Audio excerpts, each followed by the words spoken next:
Buenas noches a todos. Estamos hoy en una nueva conversación, esperando que se sume Luciana Fernández, con quien vamos a estar hablando de la alfabetización en el aprendizaje de las lenguas extranjeras. Vamos a esperar a que se vaya sumando. Ojalá que hoy se pueda escuchar bien. Vayan contándome si se escucha bien, si tenemos mejor conexión hoy que la última vez, que lamentablemente tuvimos algunas dificultades técnicas. Vamos a esperar. Hola, hola, vamos saludando a todos los que se van sumando. Hola Julieta, que se está sumando. Muy bien. Hola Alejandro, Ale, que también se sumó. Muy bien. Y ya voy a ir invitando a Luciana a que se sume. Hola Luciana, cuando puedas, decime si me estás. Vamos a sumarla a Luciana. Decime cuando puedas si me estás escuchando.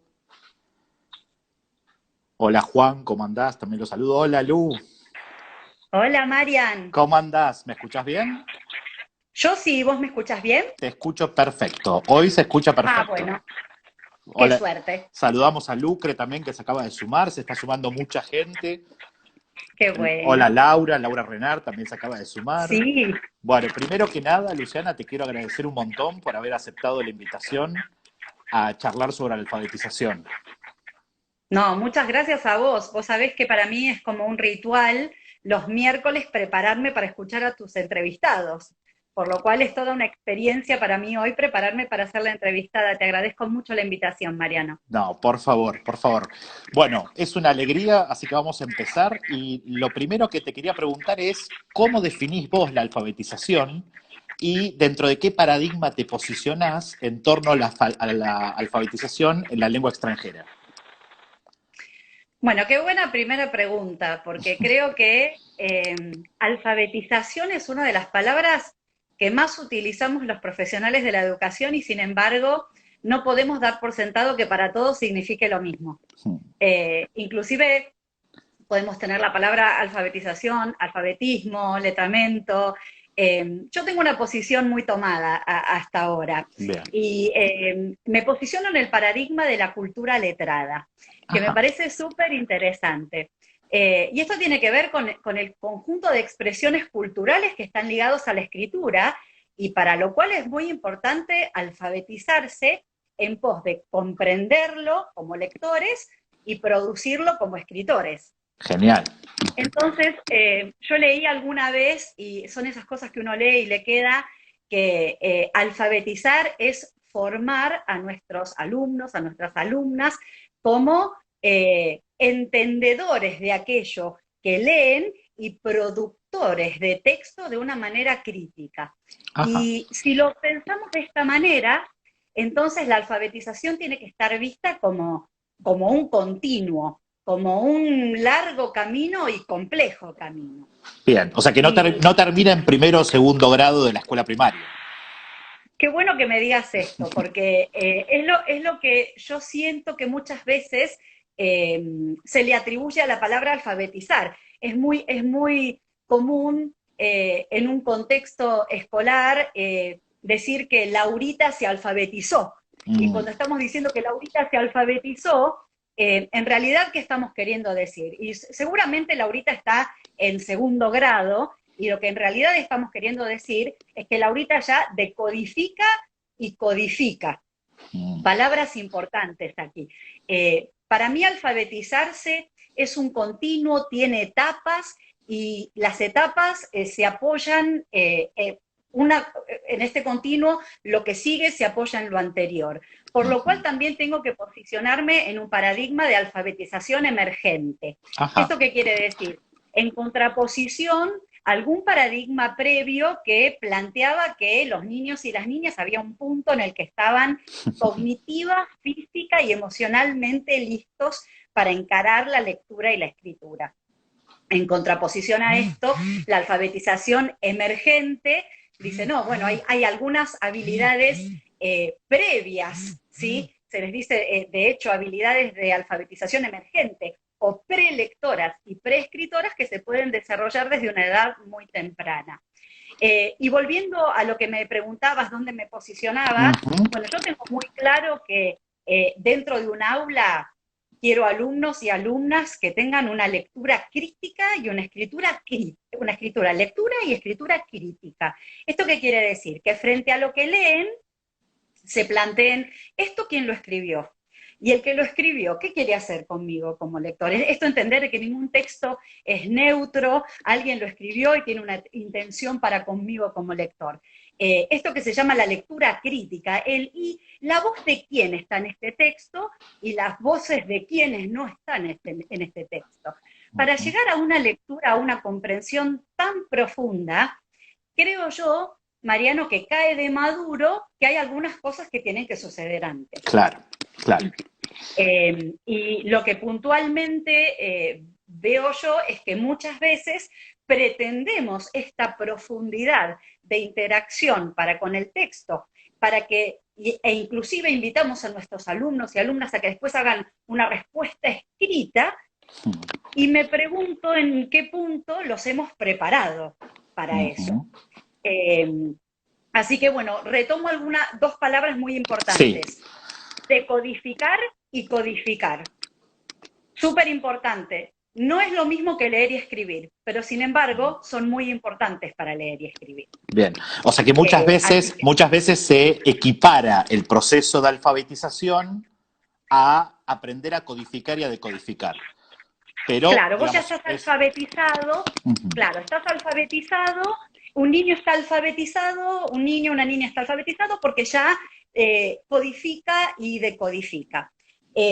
Yo había leído una vez también, Freire decía, más que leer, más que enseñarles a leer y escribir, enseñémosle la conciencia crítica a los alfabetizados. Yo puntualmente adhiero mucho con esto, pero entiendo a la alfabetización como muchísimo más que estas habilidades de decodificación y codificación, que son absolutamente críticas y necesarias. De hecho, te iba a agregar que el libro de Freire sobre alfabetización se llama Leer la palabra y leer el mundo, ¿no? Qué interesante que es no quedarse solo en leer la palabra, que sería más conectado a lo que vos decías de decodificar, sino también aprender a leer el mundo, a leer críticamente.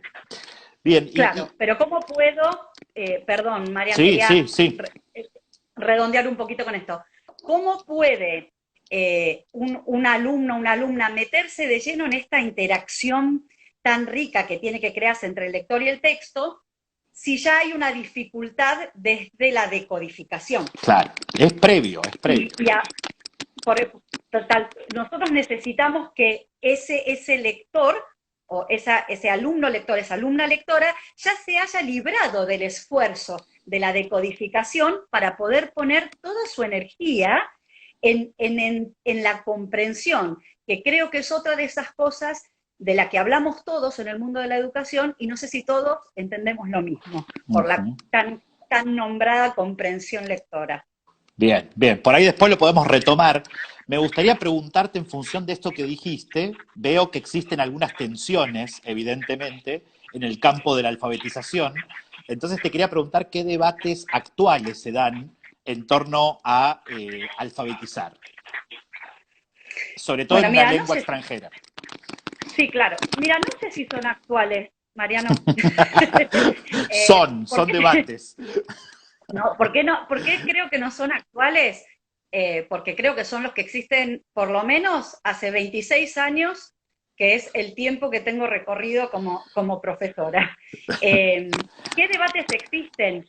Vos sabés que por mi tipo de trabajo no solo conozco la realidad propia de nuestro país, sino que me toca trabajar en Latinoamérica, y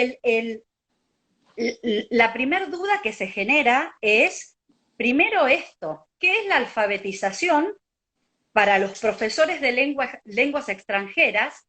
Y te sorprendería que al día de hoy hay muchas posiciones que dicen, no, primero que se alfabetice en su lengua materna, y ahí arrancamos nosotros con la lengua extranjera. Esa es la primera tensión. ¿Es lo mismo alfabetizarse en una lengua extranjera que en la lengua materna? Y las grandes preguntas, las grandes tensiones son, ¿qué es alfabetizarse? las concepciones que tienen las instituciones, los mismos docentes, los mismos coordinadores o directivos. ¿Cuándo arrancamos? Esa es la otra. ¿Cuándo se arranca? Porque inclusive a mí me ha tocado asesorar instituciones que me dicen, no, vos sabés que la parte de lectura y escritura en primer grado todavía no la evaluamos. Claro. El decir que no la evalúas, atrás de eso hay creencias muy importantes. ¿Qué le atribuís vos a leer y escribir? Entonces está el cómo, cuándo arrancamos y cuando arrancamos, ¿qué es lo que hacemos? Claro. A través de qué propuestas áulicas trabajamos la alfabetización.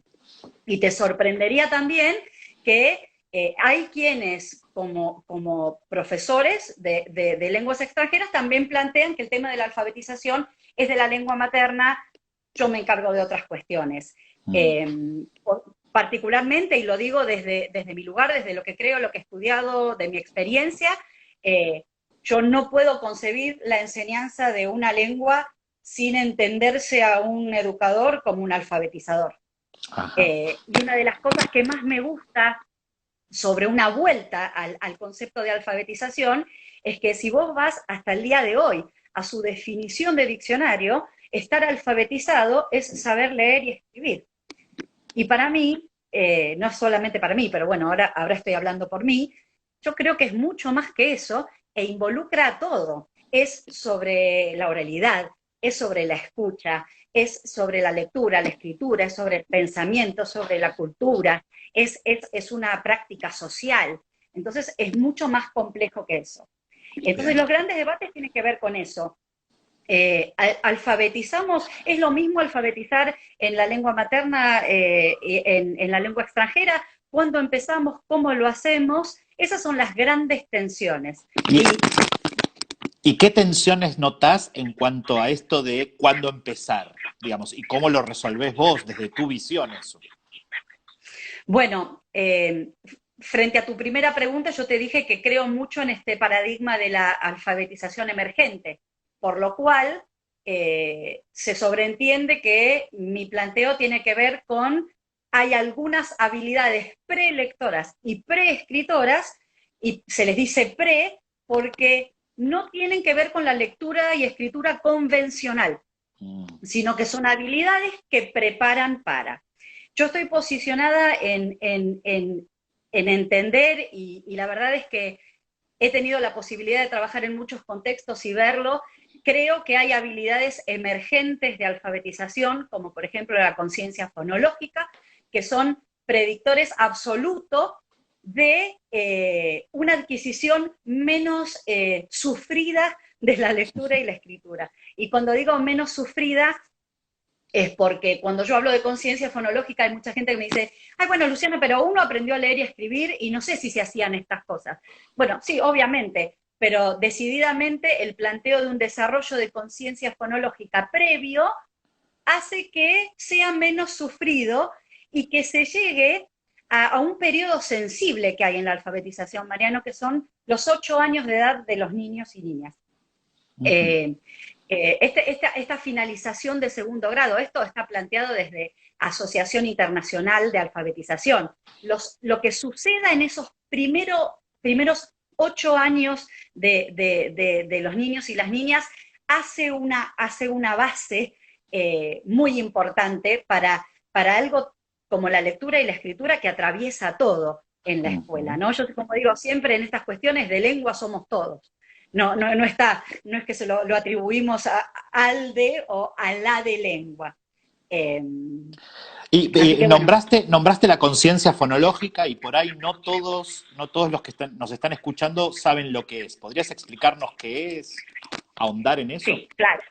Sí, lo que pasa es que la conciencia fonológica es algo de lo que se habla mucho y se sabe poco, pero precisamente porque curiosamente, siendo una habilidad tan importante para la alfabetización, en muchos contextos no es parte de nuestra formación docente.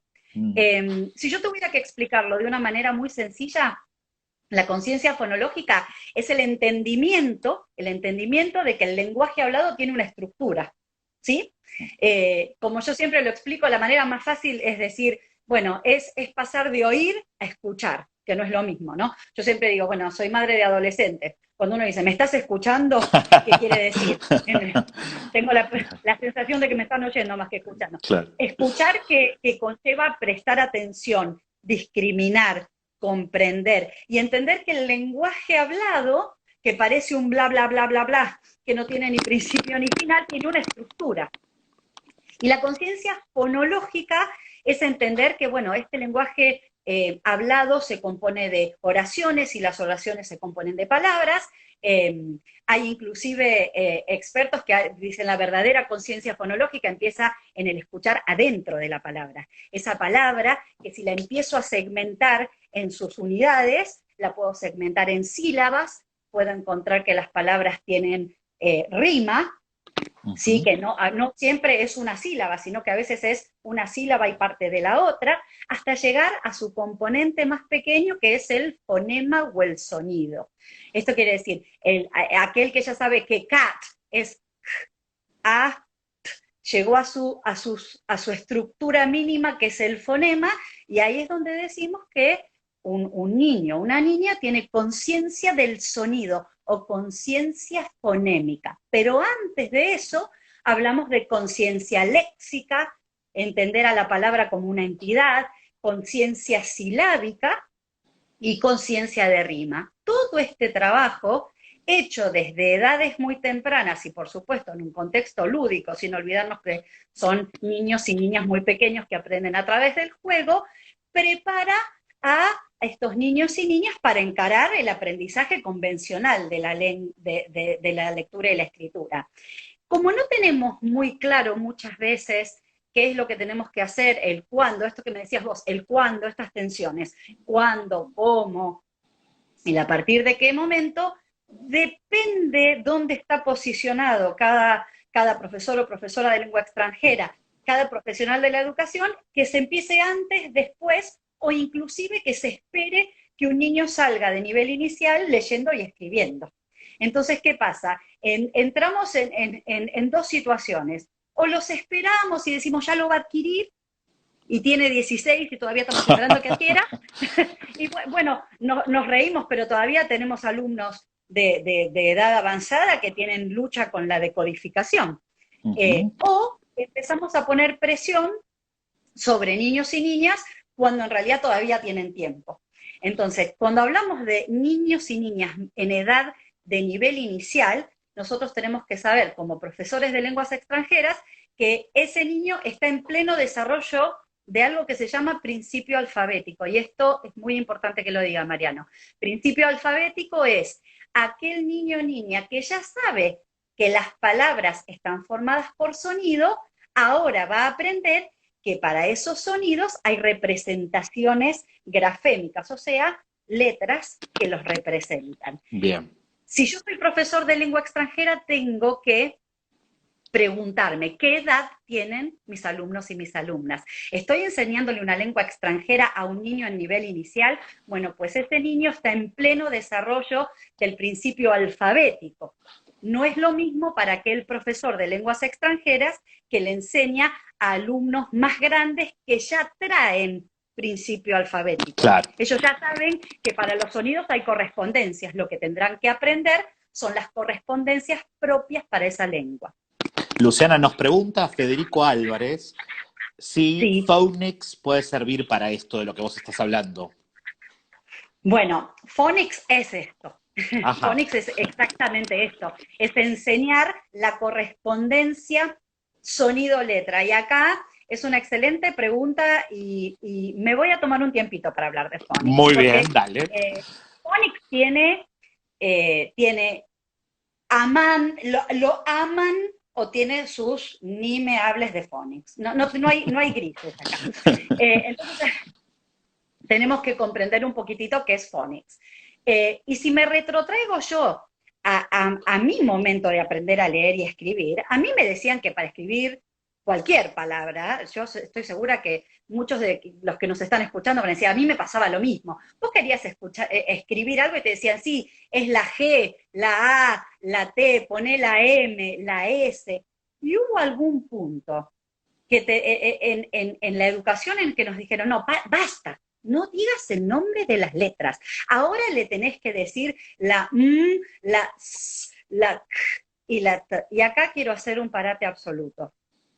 Phonics es muy bueno y tiene muchísimo sentido porque es la enseñanza explícita y secuenciada de las relaciones entre los sonidos y las letras que lo representan.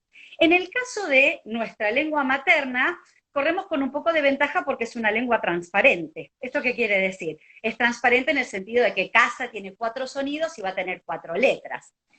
Pero puntualmente en inglés tenés 26 letras y tenés 44 sonidos, de los cuales muchos tienen varias representaciones. Tomemos, por ejemplo, el sonido K.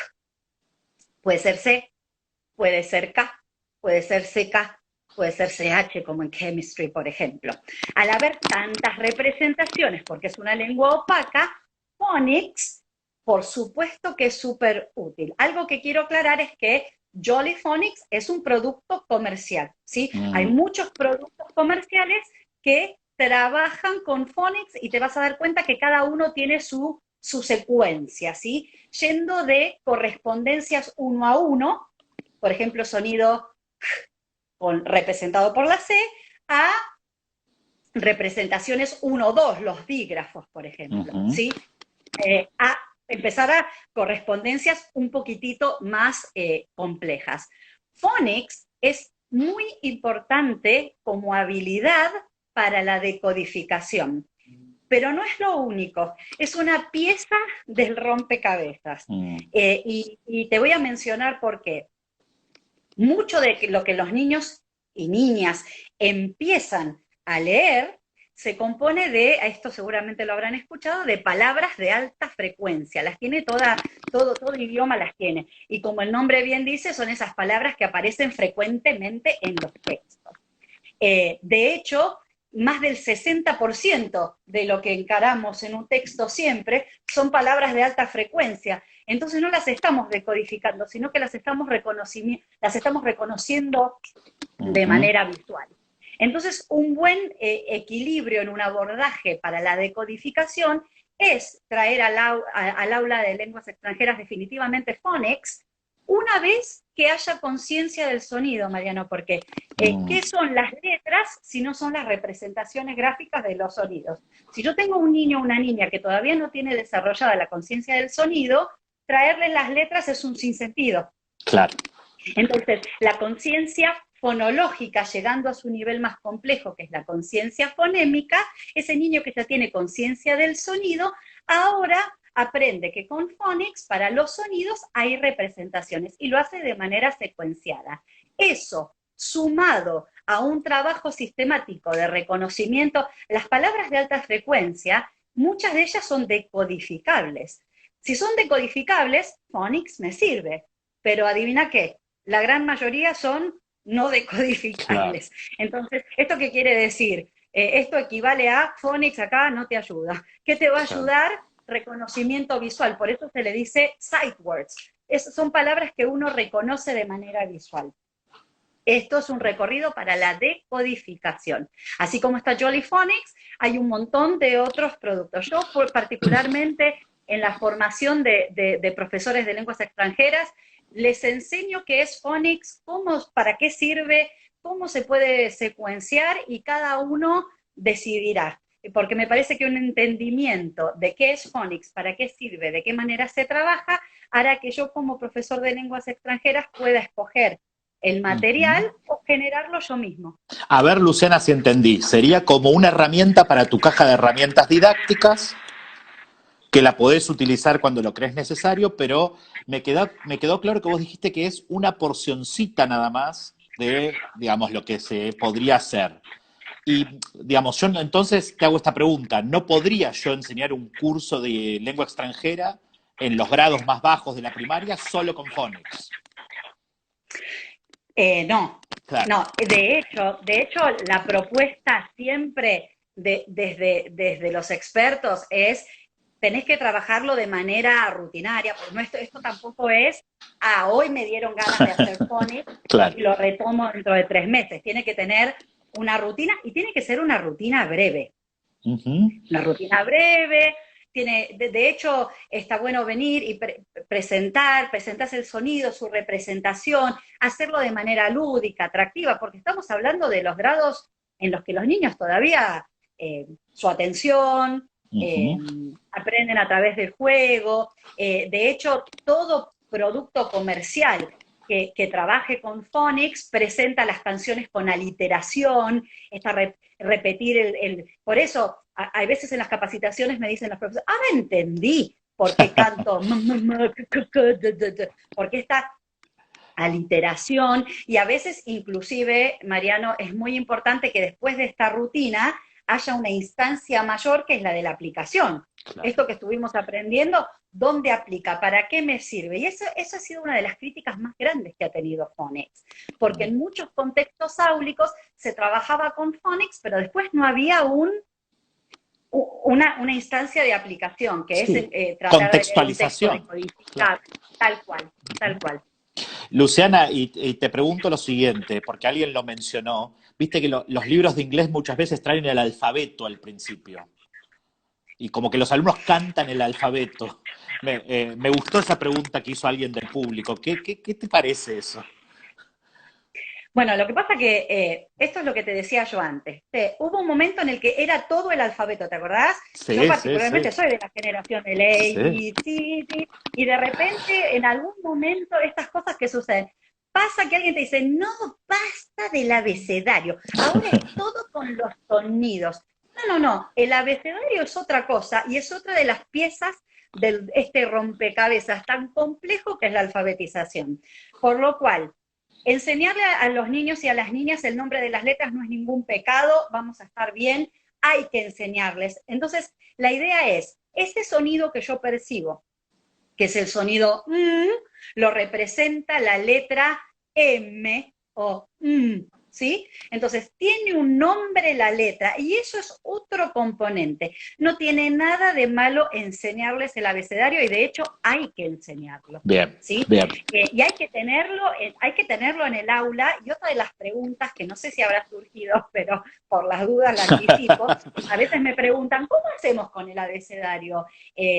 ¿Ponemos el abecedario en inglés y el abecedario en castellano? Y yo digo, no, el abecedario uno, no puedo tener dos abecedarios, tengo que tener uno solo. Pero es muy buena idea que ese abecedario que tenemos en el aula a mano de nuestros niños y niñas tenga algún dibujo, ¿sí? La mayoría de los frisos que tienen abecedario tienen un dibujo que empieza con el sonido que representa esa letra. Y en este caso, si nosotros tenemos un aula en la que compartimos lenguas, está bueno que tengamos dibujos distintos. Claro. Entonces yo puedo Bien. tener la A de avión y de Apple, por ejemplo, ¿sí? No tengo que tener dos abecedarios, tengo que tener dos representaciones. Bien. ¿Qué conceptos? Vos nombraste varios conceptos ya, nombraste, por ejemplo, el de conciencia fonológica, pero ¿qué otros conceptos son centrales que vos crees que pueden ayudar a un profesor de lenguas extranjeras al momento de encarar el proceso de alfabetización? Bueno, hay varios conceptos. Voy a tratar de no marear y de que no se nos vayan todos, Mariano. No. Primero, conciencia fonológica, muy importante. Y acuérdense que dentro de conciencia fonológica tenemos conciencia léxica, la conciencia de la palabra, ese es un concepto muy importante. Y aquí voy, por ejemplo, a quienes nos estén escuchando y trabajen con niños muy pequeños. Voy a dar algunos ejemplos. Buenísimo. Los libros que leemos a los niños muy pequeños muchas veces tienen siempre la misma estructura y vamos cambiando palabras. Entonces, siempre es la misma estructura y va cambiando. Primero es un oso, después es un perro, después es un elefante. Estos son los típicos libros que trabajan conciencia léxica y la manipulación de la palabra. Saco elefante, entra oso. Esos ejemplos de libros, brown bear, what do you see? Primero es brown bear, después es blue bird. Voy manipulando. Saco esta manipulación a nivel de la palabra. El utilizar canciones, estos cuentos con patrones repetitivos, son muy importantes para lo que es la conciencia léxica. Después otro concepto muy importante que también ya lo mencioné es la conciencia de la rima. Ujú. La rima es muy, muy importante y tenemos que saber que para los niños y niñas muy pequeños el tema de la rima hay que exponerlos a la rima. ¿Dónde lo encontramos? En las canciones, en los cuentos, en los poemas. Este tipo de exposición a la rima hace que después ellos puedan decir, bueno, esta palabra rima con esta y esta no rima. Usualmente, salvo las excepciones, ¿por qué es importante trabajar con la rima? Porque si las palabras riman, hay bastantes chances de que se escriban parecidos. Por eso a esos finales de palabras se le dice rhyme o rima. Entonces, si yo ya me doy cuenta al escuchar que son parecidos, empiezo a darme cuenta que al momento de escribirlos, hay muchas chances de que se escriban de la misma manera. Hay muchos rhymes, estos finales de las palabras que son bastante predecibles. También tenemos conciencia del sonido. Súper importante trabajar los sonidos, cómo se articulan los sonidos, y acá hay varias cosas. Hubo una época también en que no hablábamos, ¿no? La lengua materna mejor no. Yo ahora voy a decir la lengua materna sí, y a mí me encanta mucho el trabajo de la comparación y el contraste. Este sonido no es como en mi lengua materna, no existe ni siquiera en mi lengua materna, o es parecido, pero el tema de articular los sonidos como corresponde es sumamente importante. Y acá aparecen 4 conceptos que no quiero dejar de nombrar.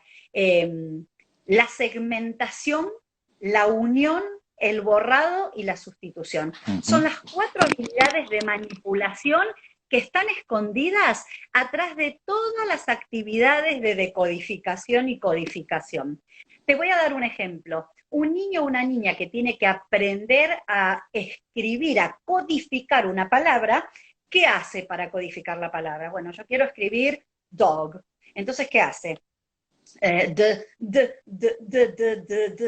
Y pone la D. Y pone la O. ¿Qué hace? Segmenta. Para codificar es muy importante segmentar en los sonidos. Después está la contraria, que ¿cuál es? La unión, ¿sí? Todos estos conceptos aparecen en los materiales de literacy y de phonics, y es muy importante tenerlos claros.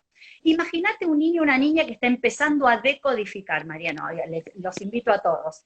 Es lo más divino de observar cuando un niño o una niña empieza y dice, imaginemos que tiene la palabra dog en la hoja, y hace con todo su esfuerzo, y después hace oh, y después hace g, y después le dice, ¿qué dice? Porque claro, puso tanto esfuerzo en mirar el grafema y asignarle el fonema, que hasta que pasó el otro se olvidó el anterior. Cuanto mayor automaticidad haya, va a suceder ese momento mágico que creo suertudo aquel que haya sido testigo de ese momento que un niño o niña que está empezando a decodificar hace dog, la cara de eureka. ¿Eso qué es? Esa es la comprensión literal, por lo menos, de aquello que estamos decodificando. Entonces estamos diciendo, segmentar, súper importante para codificar. La unión, súper importante para la decodificación. Y después están las otras 2 habilidades de manipulación, que tiene que ver con el borrado y la sustitución. Yo te decía que hay muchas rimas. Yo digo dog, rima con log, y con hog, y con fog. Entonces, yo les puedo decir, ¿qué rima con cat? Un niño o una niña que me responda hat, ¿sabes qué hizo? Agarró la palabra cat y la segmentó en su rima, le sacó el onset y lo reemplazó y me dijo otra palabra. Estas habilidades de borrado y sustitución son súper importantes a la hora de el niño empezar a hacer propiamente solo las palabras. Y acá entra también el tema del dictado, Mariano. Hay mucha gente que me dice, ¿qué hacemos con el dictation? Porque el dictation, viste, que te da como arcaico. Sí. Y ojo, porque en la alfabetización se retoma el tema del dictation. Lo que pasa que hay una crítica a ese dictado que es como el que me tomaban a mí en la escuela, que te aprendías de memoria el texto. Entonces era más una actividad, era una actividad de memoria. Inclusive me ha tocado como coordinadora directora ver una institución, recuerdo en la que trabajé, donde dictation era inclusive una materia, mira lo que te digo, una cosa así como, y vos ibas a la materia de dictation y vos veías que los chicos ya escribían sin que les dicten nada, porque total ya se sabían de memoria. Entonces, a mí me gusta mucho esto de que phonics, la enseñanza explícita de la correspondencia entre los sonidos y las letras, más un trabajo muy frecuente sobre las palabras, estas sight words o palabras de alta frecuencia, la gracia del dictado es que el alumno o la alumna no sepa qué es lo que le vas a dictar, sino que el dictado sea, bueno, a ver, voy a escuchar atentamente lo que me estás dictando y para que eso que escucho voy a aplicar esas correspondencias que he aprendido. Ahí tiene un gran valor. A mí me gusta mucho, leí una vez que los hace word solvers, hace que los niños resuelvan cómo escribir una palabra y sean menos dependientes. Bien, clarísimo. Y te aclaro que no se fue nadie, ¿eh? Vos decías, para que no se vaya la gente, no, se suma más gente. Vamos, mejor. Luciana, te pregunto ahora, ¿qué propuestas didácticas concretas vos crees que facilitan el proceso de alfabetización? Creo que nombraste varias cuestiones, pero por ahí podés agregar algunas otras. Mira, ahora habíamos hablado de qué conceptos hay que tener claros, ¿no? Y yo mencionaba la conciencia fonológica, las palabras de alta frecuencia, he mencionado decodificación, codificación, pero si yo me quedo en esto, no me estoy condiciendo con mi primer respuesta a tu primer pregunta. Si la alfabetización es un continuo y es un camino tan complejo y tan largo, quiere decir que hasta ahora hemos abordado una parte de este camino, que es la de armar a nuestros alumnos y alumnas para que se liberen del esfuerzo de decodificar y codificar, y liberados de ese esfuerzo puedan pasar ahora a comprender lo que leen. En el caso de la lectura. Por lo cual hay otros conceptos que tienen que aprender, que tenemos que mencionar aquí. Yo soy muy amante de la enseñanza explícita de las estrategias lectoras. Estas estrategias que empoderan para que vos hagas más del texto. Yo no creo que haya nadie que en su experiencia docente no haya atravesado alguna vez ese alumna que levanta la mano y te dice, no, pero la respuesta no está en el texto. ¿Sí? Entonces yo digo, ¿cómo vamos más allá de esto? El texto no me lo dice. Entonces, enseñarles, darles estrategias, esto de ser estrategas a la hora de leer, para que puedan hacer inferencias, para que puedan anticipar, para que puedan prestarle atención al paratexto. Tenemos que hacer un mea culpa histórico con los ejercicios de comprensión lectora, con este verdadero, falso, la pregunta, que siempre era, en mi época era Mary lives in London, where does she live in London? Very good, entendiste todo. Yo siempre cuento la anécdota de que mi hermano le dijo a mi mamá un día, qué bueno que es el manual Capeluz que me compraste, están todas las respuestas de lo que me pregunta la maestra. Porque claro, la maestra agarraba el manual y le preguntaba, ¿dónde nació San Martín? ¿Qué? Era exactamente lo mismo que el texto, era una reproducción. Lo que pasa que ahí, nuevamente, es plantearme yo como educador qué entiendo por comprensión lectora. Porque yo siempre digo, la comprensión es como una cebolla, tiene sus capas. Entonces, está la comprensión literal, y la comprensión literal, lejos de ser el fin último, es el principio, porque si yo ya me choco con un texto que se me dificulta en su superficie, es un poco difícil. Yo tengo muchas anécdotas como madre, y tengo una que no puedo dejar de mencionar. A mí me pasó una vez, yo siempre lo que tenían que leer acá en casa, esos libritos que se llevan para lectura extendida, bueno, siempre tenía, hijos míos pobres, yo les leía antes lo que tenían que leer. Entonces, me acuerdo una vez, uno de mis hijos me dice, me tenés que comprar este libro. Era un libro en la lengua materna, Mariano, se llamaba Manuel Belgrano creó la bandera y le salió de primera, algo así. Cuando me lo pongo a leer, me doy cuenta de que en los saberes previos de mi hijo faltaban como el grueso de los saberes previos, nada se iba a activar. Entonces, me acuerdo, yo con eso escribí un artículo después, porque antes de que mi hijo en casa se ponga a leer ese libro, cuya trama era un político que le mentía a la gente, y como le mentía tanto a la gente, lo vinieron a buscar de la época colonial y se lo llevaron al pasado para que vieran lo que había costado forjar esta patria y después lo devolvían hecho una seda. Estaba buenísimo. Pero mi pregunta era, ¿qué conocimiento tiene mi hijo de todo esto estando en cuarto grado? La cuestión, para hacerlo breve, es que antes de que se ponga a leer el cuento, lo siento en casa, le digo, bueno, mamá te va a contar unas cosas. Entonces le empecé a contar que era un político, que era un político corrupto, que era un político en campaña. Transcurrieron 3 minutos y se puso a llorar. Lo miro y le digo, ¿por qué lloras? ¿Sabes qué me respondió?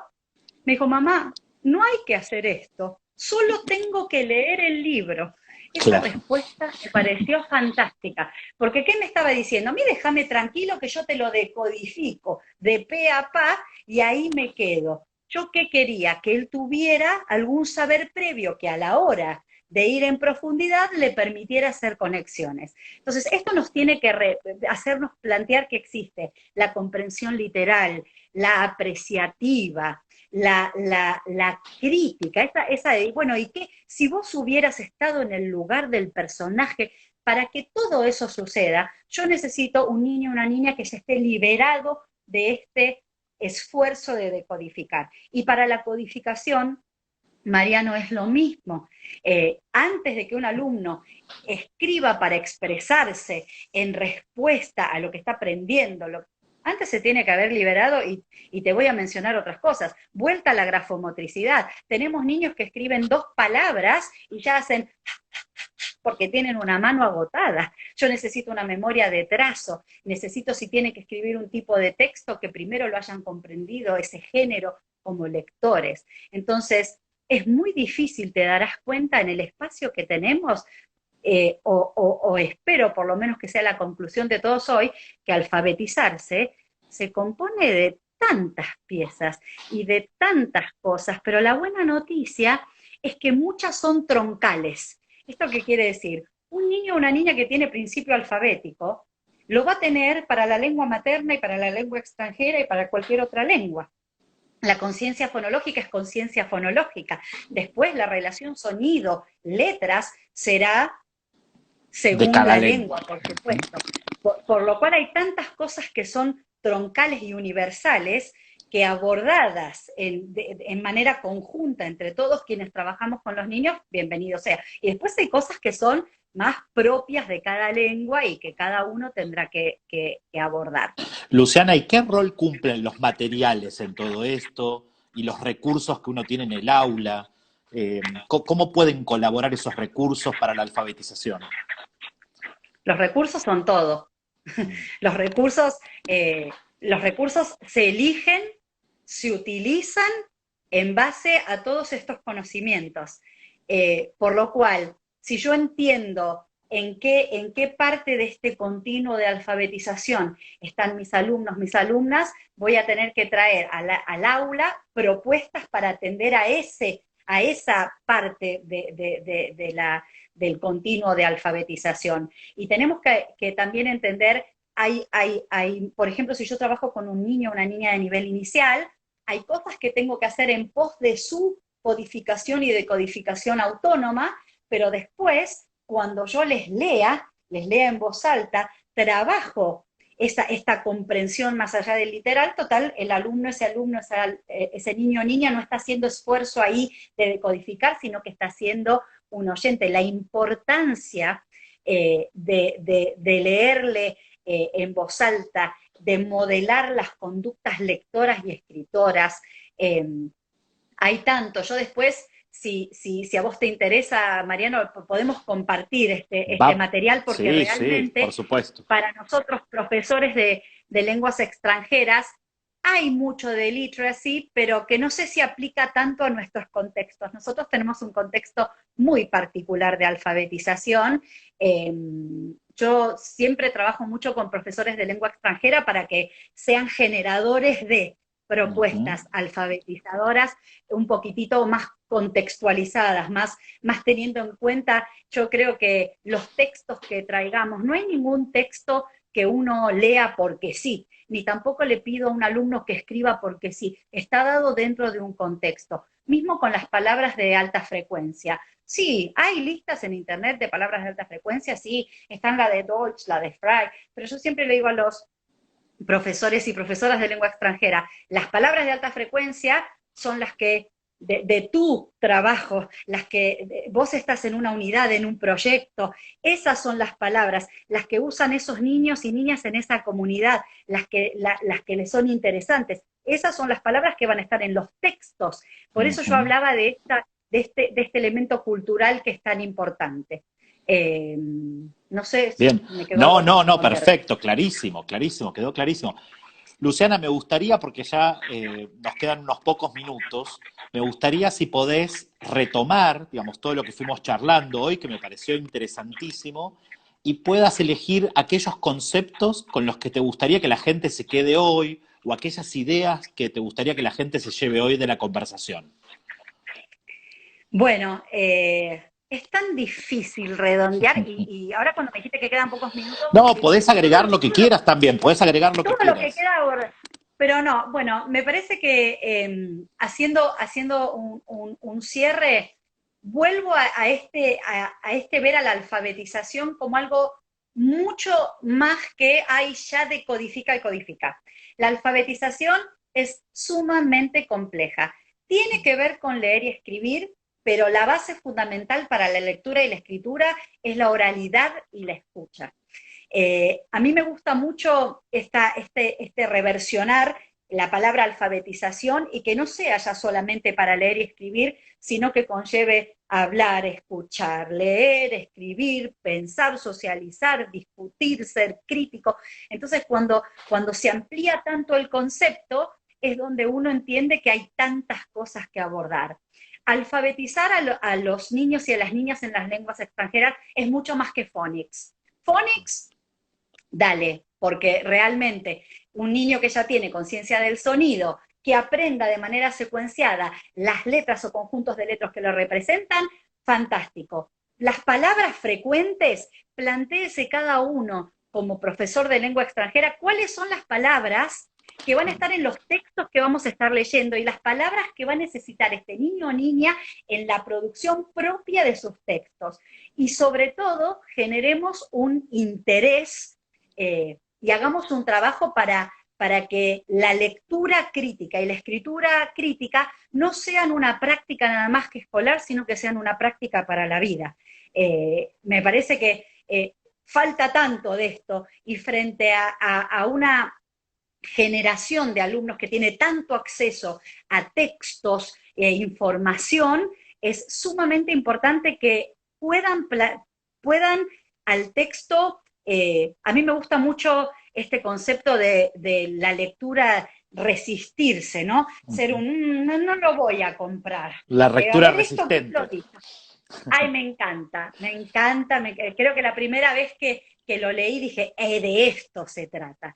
Eh, y traigamos propuestas y planteémonos, ¿sí?, dónde estamos nosotros parados en la alfabetización y más allá de dónde estamos parados, qué entendemos que es alfabetizarse y trabajemos de manera conjunta. Entendamos cuáles son aquellas habilidades que son troncales y cuáles son propias de la lengua que particularmente yo enseño. Sería un placer para mí poder compartirles. Hay tanto para ver y tanto para leer al respecto. Yo sigo leyendo sobre alfabetización y cada vez me hago más preguntas. Eso Claro, es lo que como tiene pasa de siempre, bueno claro. sí, esto es lo que tiene de bueno este concepto. Hay que Bien, revisarlo todo va. el Le tiempo. contamos a la gente que en estos días vamos a estar compartiendo con Luciana toda la bibliografía. Luciana, Todo. fue un placer enorme escucharte, fue clarísimo todo lo Gracias. que explicaste y ojalá la gente también haya podido sacar mucho provecho de la charla. Nos preguntan dónde vamos a compartir el material, lo vamos a compartir por el mismo Instagram, como hacemos todas las Eso. semanas y como hacemos Prometo todas... compilar, prometo compilar material y compartir. y marcar si es material de alfabetización para niños pequeños o niños de nivel inicial, de primaria, secundaria. Un placer para mí compartir, verdaderamente. Bueno, Luciana, te agradezco muchísimo de corazón y para mí ha sido un placer esta noche charlar con vos. Gracias, y Para gracias mí a también, todos. Mariano, muchas gracias a todos, realmente. Muchas gracias a vos por la invitación y gracias a todos por compartir este espacio con nosotros. Un placer. Gracias, y los saludo a todos y los esperamos el miércoles próximo con otra conversación. Muchísimas gracias. Buenas noches. Gracias, María.